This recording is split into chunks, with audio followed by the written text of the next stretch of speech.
People in need of basic resources after last weekend's storms. A local barbecue group wants to help. Andres Fuentes is live in Hammond this morning with United by Barbecue before their team deploys to Shreveport.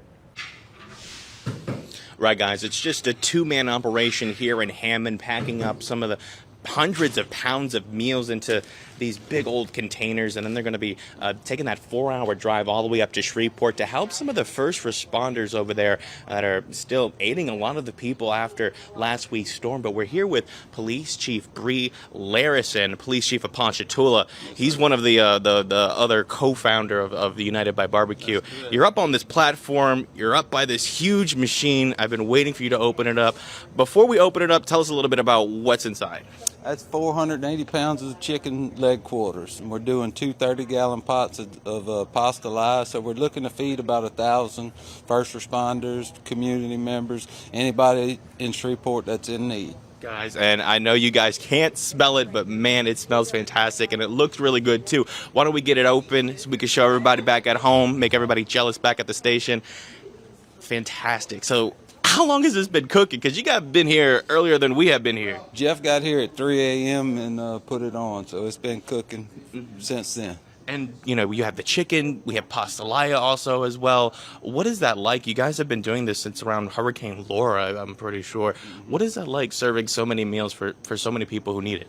It's just a great thing to give back to those in need. You know, I've been a first responder here in South Louisiana for 25 years, and we've been through a lot of hurricanes and floods, so I've lived through them and worked through them. So we try to feed the first responders, the linemen. They're going to be without power up there for at least a week, so we're just bringing some love to the area. Mm-hmm. And then I'll put you on the spot here, but I know you're making this one trip.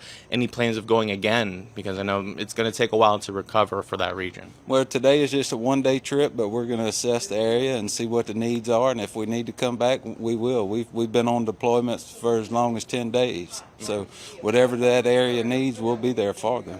Awesome. Well, thank you so much, Chief. And again, you know, we're going to be here all morning long, giving you a look at what these guys are doing, because they're going to be heading out closer to 8 o'clock, doing that 4-hour drive over to Shreveport, and then setting up camp by a local church over there and distributing all of these meals. So stick with us throughout the morning program, and we'll keep showing you live footage of these guys packing up all these meals. But for now, we're putting live Andres Fuentes, Fox 8, Local First. In the Alert Center, I'm Rob Krieger. As you heard there, many folks in the area of Arklatex near Shreveport are marking day 5 now without electricity. Nearly 40,000 are still without power. That's just in Caddo Parish. Shreveport Mayor Tom Arsenault officially declared a state of emergency for the city. City and parish leaders say they are doing what they can to help people make it through until they get power back on. Caddo Parish officials have set up 6 locations to hand out ice. There are cooling stations available to those who may need them. The American Red Cross has set up a shelter where meals are provided along with drinks and snacks. The need is so strong that generators have flown off shelves. At least one hospital has seen an influx of patients suffering from the effects of carbon monoxide poisoning. So be careful with those generators. That is the latest from the Alert Center. John, back to you.